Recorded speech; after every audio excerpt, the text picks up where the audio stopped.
नमस्कार। आज की कक्षा में आपका स्वागत है।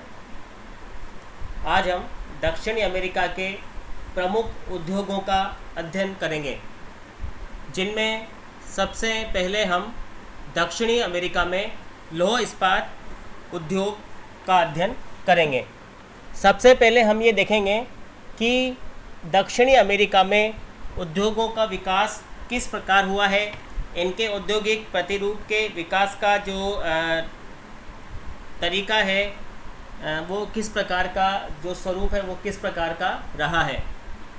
दक्षिणी अमेरिका में प्रारंभ में लंबे समय तक विदेशी शासन के अंतर्गत रहने के कारण औद्योगिक विकास नहीं हो पाया था, किंतु धीरे धीरे जब विश्व के समस्त देश विदेशी स्वतंत्रता से मुक्त होने लगे तो यहाँ पर भी औद्योगिक विकास प्रारंभ हुआ। दक्षिण अमेरिका के विभिन्न देश यूरोपीय देशों की दास्ता से मुक्त हुए और धीरे धीरे वहाँ का औद्योगिक विकास होने लगा। वर्तमान समय में दक्षिणी अमेरिका में कच्चे माल पर आधारित उद्योगों का विकास होना प्रारंभ हुआ है। कच्चे माल पर आधारित उद्योग यहाँ पर विकसित हुए हैं, जिनमें कुछ प्रमुख उद्योग हैं। जैसे यहाँ पर कृषि भी बहुत अधिक होती है, तो कृषि आधारित उद्योग भी विकसित हुए हैं। कृषि के साथ साथ लौह इस्पात उद्योग, इसी के साथ साथ यहाँ पर लकड़ी उद्योग, कागज उद्योग आदि का विकास भी हुआ है। दक्षिणी अमेरिका में कोयला तथा लौह अयस्क की कमी है, तो इस कोयला तथा लौह अयस्क की कमी को दक्षिण अमेरिका में जल विद्युत शक्ति के उत्पादन के द्वारा एवं दूसरे देशों से लौह अयस्क आयात करके पूरा कर लिया जाता है। उद्योगों के विकास में जो भी यहाँ पर बाधक कारक हैं, उनकी पूर्ति दूसरे अन्य कारकों से करके औद्योगिक विकास का वातावरण दक्षिण अमेरिका में तैयार किया गया है। तो यहाँ पर ब्राज़ील है, अर्जेंटीना है, वेनेजुएला है, पेरू है, कोलंबिया है, इक्वेडोर है, चिली है। ये सभी देश प्रमुख औद्योगिक देश हैं जहाँ किसी न किसी प्रकार के उद्योग का विकास हुआ है। हम आगे देखते हैं कि ऐसे कौन कौन से कारक रहे हैं जिनका दक्षिणी अमेरिका के औद्योगिक विकास पर प्रभाव पड़ा है, क्यों कौन कौन से कारक यहाँ उसके लिए उत्तरदायी हैं। सबसे पहले हम यहाँ देखते हैं कि पहला जो कारक है वो है विभिन्न प्रकार के उद्योगों के लिए विविध प्रकार के खनिजों की घरेलू आपूर्ति। दक्षिण अमेरिका में विभिन्न प्रकार के खनिज संसाधन विद्यमान हैं। पिछले अध्याय में हमने दक्षिण अमेरिका के खनिज और शक्ति संसाधनों का अध्ययन किया था। दक्षिण अमेरिका में लोहा, बॉक्साइट, तांबा, टीन आदि विभिन्न प्रकार के खनिज संसाधन विद्यमान हैं। ये खनिज संसाधन विभिन्न प्रकार के उद्योगों के लिए घरेलू आपूर्ति सुनिश्चित करते हैं। घरेलू आपूर्ति से तात्पर्य है कि इन खनिज संसाधनों का जो आयात है वो बाहर से नहीं करना पड़ता है। जो संसाधन खनिज संसाधन यहाँ पर उपलब्ध हैं उन पर ये जो उद्योग है वो आधारित है। दूसरा है सस्ते श्रमिकों की उपलब्धता। दक्षिण अमेरिका के कई देश घने बसे हुए हैं, जैसे ब्राज़ील है, अर्जेंटीना है, चिली है, इधर इक्वेडोर है, कोलंबिया है, वेनेजुएला है। ये घने बसे हुए देश है। तो घने बसे हुए देश होने के कारण यहाँ पर उद्योगों के लिए सस्ते श्रमिकों की उपलब्धता हो जाती है। तीसरा कारक है औद्योगिक विकास के लिए अनिवार्य पूंजी की सुलभता। दक्षिण अमेरिका में औद्योगिक विकास के लिए पूंजी की सुलभता भी है, क्योंकि यहाँ पर कई देशों में उद्योगों में यूरोपीय देशों के लोगों की पूंजी लगी हुई है। इसी प्रकार से संयुक्त राज्य अमेरिका के जो उद्योगपति हैं उन्होंने भी यहाँ पर विभिन्न उद्योगों में अपनी पूंजी लगाई हुई है और अन्य देशों से आर्थिक सहायता भी प्राप्त होती है, तो पूंजी की सुलभता हो जाती है। इसके बाद है कोयले का अभाव सस्ती व प्रचुर जल विद्युत शक्ति की उपलब्धता से पूरा कर लिया जाता है। कोयला यहाँ पर कम है, लेकिन जल विद्युत शक्ति की उपलब्धता यहाँ पर उस कोयले की कमी को पूरा कर देती है। जैसे ब्राज़ील है, एंडीज का उत्तरी पूर्वी भाग है, ये सभी जो क्षेत्र हैं यहाँ पर प्रचुर मात्रा में सस्ती जल विद्युत उत्पादित की जाती है। आयात नियंत्रण से तात्पर्य है कि इस प्रकार की नीतियाँ बनाई गई है जो आयात को वस्तुओं के आयात को नियंत्रित करती है तथा यहाँ पर बने हुए माल के निर्यात को प्रोत्साहन प्रदान करती है, जिससे कि स्थानीय उद्योगों को प्रोत्साहन मिलता है और औद्योगिक विकास होता है। सरकारी सहायता के द्वारा भी उद्योगों को प्रोत्साहन दिया जाता है। उद्योगों को लगाने के लिए, उन्हें चलाने के लिए, उनका विकास करने के लिए सरकार की ओर से भी विभिन्न प्रकार की सहायताएं प्रदान की जाती है। यहाँ पर उद्योगों का विकास सीमित हुआ है। यद्यपि यहाँ पर वर्तमान समय में सीमित औद्योगिक विकास है, किंतु भविष्य में इस संभावना से इनकार नहीं किया जा सकता कि दक्षिण अमेरिका आगे चलकर विश्व का प्रमुख औद्योगिक देश बन जाएगा, क्योंकि एक ऐसा महाद्वीप है जो कि संभावनाओं से प्रचुर है। अनेक प्रकार के खनिज संसाधन भी पाए जाते हैं, सस्ती जलविद्युत यहाँ पर उपलब्ध है, अनुकूल जलवायु भी है, समुद्र तटीय परिवहन की सुविधा भी है, पर्याप्त जनसंख्या भी है। तो इन सभी कारणों से इस संभावना से इनकार नहीं किया जा सकता कि दक्षिण अमेरिका आने वाले समय में एक महत्वपूर्ण औद्योगिक जो महाद्वीप है वो बनेगा। सबसे पहले हम दक्षिण अमेरिका में लौह इस्पात उद्योग का अध्ययन करेंगे। दक्षिणी अमेरिका में लौह इस्पात एक प्रमुख उद्योग है और लौह इस्पात किसी भी देश के विकास के लिए आधारभूत उद्योग माना जाता है, क्योंकि जो देश जितना अधिक लौह इस्पात का उत्पादन करेगा उतना ही उसके यहाँ पर मशीनरी और तकनीकी साधनों का निर्माण होगा और वो देश उतना ही विकसित समझा जाएगा। दक्षिणी अमेरिका में लौह इस्पात उद्योग के लिए जो आवश्यक वस्तु है कोयला, उसका अभाव है, किंतु इसकी आपूर्ति जल विद्युत शक्ति द्वारा की जाती है। तो कोयला यहाँ पर कम है, लेकिन यहाँ पर जो जल विद्युत का विकास किया गया है वह इस कोयले की कमी को लगभग पूरा कर देती है। साथ ही साथ यहाँ पर पर्याप्त लोह भी विद्यमान है और यदि अधिक आवश्यकता पड़ती है तो संयुक्त राज्य अमेरिका से अथवा विभिन्न यूरोपीय देशों से इसका जो आयात है वो कर लिया जाता है। ब्राज़ील तथा अर्जेंटीना इस महाद्वीप का लगभग 85% इस्पात उत्पादित करते हैं। तो ब्राज़ील तथा अर्जेंटीना दो ऐसे देश हैं जो इस महाद्वीप का लगभग 85% इस्पात है उसका उत्पादन करते हैं। यहाँ पर ये ध्यान देने योग्य है कि लौह इस्पात उद्योग के विकास के लिए कुछ आवश्यक स्थानीयकरण कारक होते हैं जिनका यहाँ उल्लेख करना आवश्यक है। आप लोगों ने पढ़ा भी होगा पहले, जैसे कच्चा माल है तो कच्चा माल लौह इस्पात उद्योग के लिए लो एस्क को माना जाता है। शक्ति के संसाधन है तो शक्ति के संसाधनों में कोयला, जल विद्युत शक्ति आदि का स्थान आता है। भूमि चाहिए होती है, बड़ी बड़ी मशीनें होती है, कारखाने होते हैं जिनको लगाने के लिए विस्तृत मात्रा में भूमि की आवश्यकता होती है। मशीनों में, कल कारखानों में काम करने के लिए सस्ता श्रम आवश्यक होता है। पर्याप्त मात्रा में पूंजी चाहिए क्योंकि मशीनीकरण बहुत अधिक होता है। इसी के साथ साथ बाजार होना चाहिए। बाजार के साथ साथ सस्ती परिवहन की सुविधा भी उपलब्ध यहाँ पर होनी चाहिए। और विभिन्न प्रकार के जो दूसरे सह उद्योग हैं, निर्भर उद्योग हैं, वो भी यहाँ पर स्थापित होने चाहिए ताकि उत्पादित माल का उपयोग हो सके।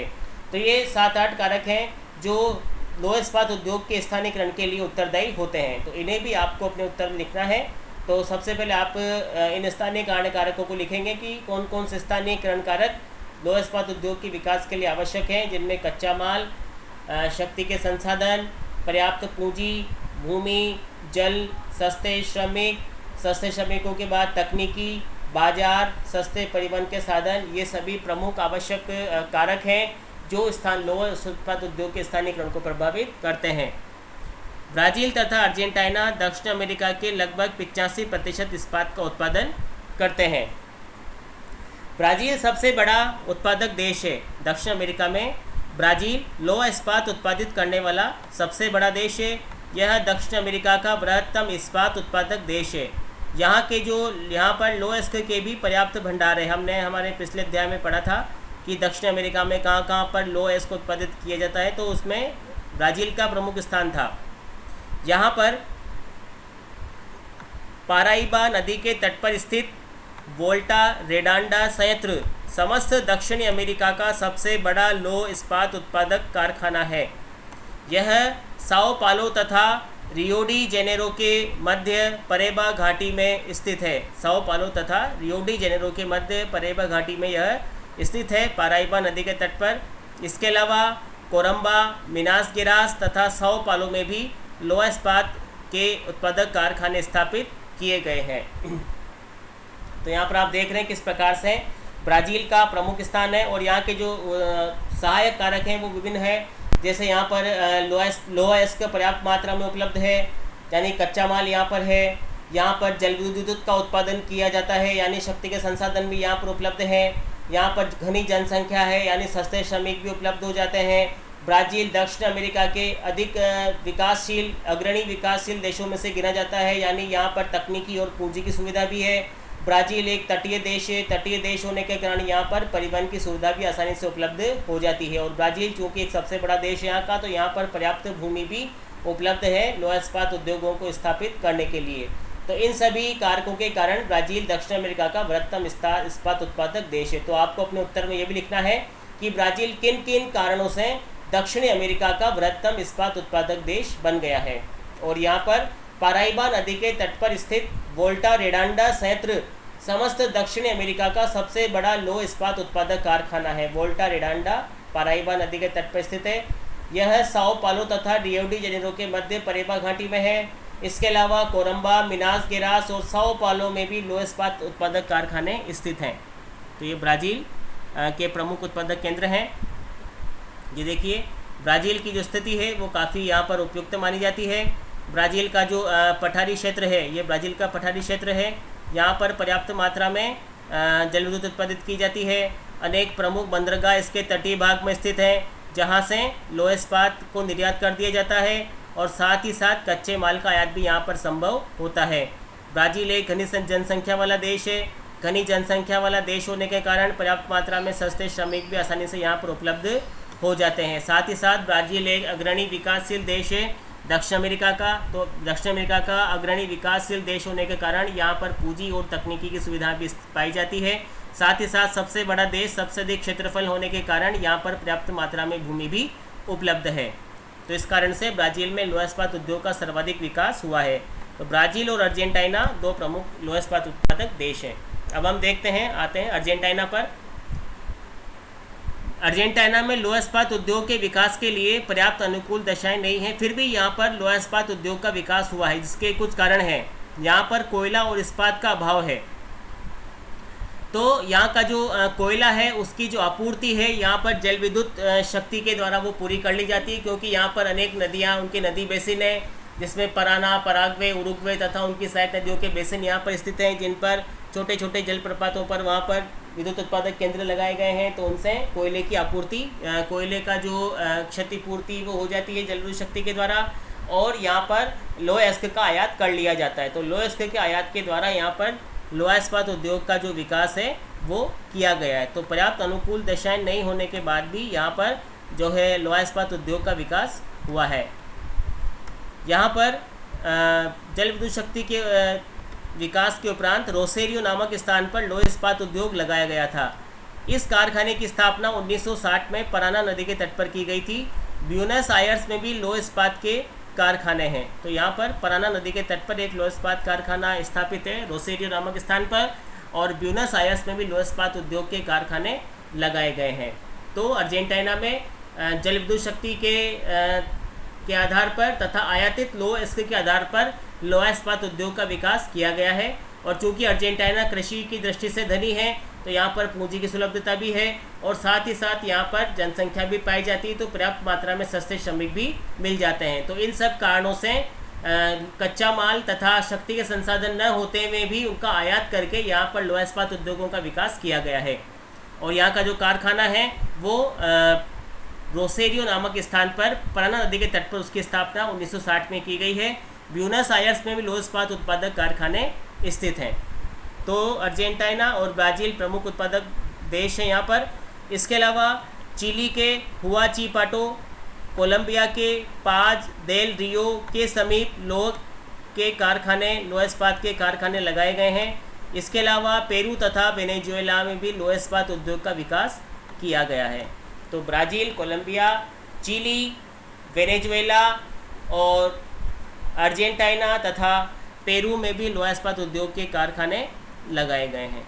तो यहाँ पर आप देख रहे हैं, देखिए Brazil, Argentina, Peru, Chile, Colombia तथा वेनेजुएला में भी छोटे छोटे अन्य लोहा इस्पात उद्योग के कारखाने स्थापित किए गए हैं। तो ये जो मानचित्र आपको दिखाया गया है, यहाँ पर दक्षिण अमेरिका के प्रमुख लोह इस्पात उत्पादक देशों को प्रदर्शित किया गया है, जिसमें जो सबसे बड़ा उत्पादक है वो है ब्राज़ील और दूसरे स्थान पर आता है अर्जेंटीना। दोनों ही तटीय देश हैं, पर्याप्त जनसंख्या वाले हैं और अग्रणी विकास में अग्रणी हैं। तथा यहाँ पर लोहा इस्पात उद्योग का जो विकास है वो जल विद्युत शक्ति के द्वारा किया गया है, क्योंकि कोयले का जो अभाव है वो दक्षिण अमेरिका में है, तो उसकी आपूर्ति जल विद्युत के द्वारा कर ली जाती है। इस प्रकार से ब्राज़ील, अर्जेंटीना, इसके अलावा चिली, पेरू, कोलंबिया और वेनेजुएला अन्य प्रमुख लोहा इस्पात उत्पादक देश माने जाते हैं। तो जो लोहा इस्पात उद्योग है वो दक्षिण अमेरिका का एक प्रमुख उद्योग माना जाता है। इनके अलावा चिली के हुआचिपाटो, कोलंबिया के पास देल रियो के समीप लोहा इस्पात कारखाने लगाए गए हैं और पेरू तथा वेनेजुएला में भी लोहा इस्पात उद्योग का विकास किया गया है। तो आज हम इतना ही पढ़ेंगे, इसे आप अपने रजिस्टर में नोट डाउन कर लें और दक्षिण अमेरिका का मानचित्र उसके साथ बनाते हुए अपने उत्तर को एक विस्तृत और व्यवस्थित रूप से लिख लें। धन्यवाद।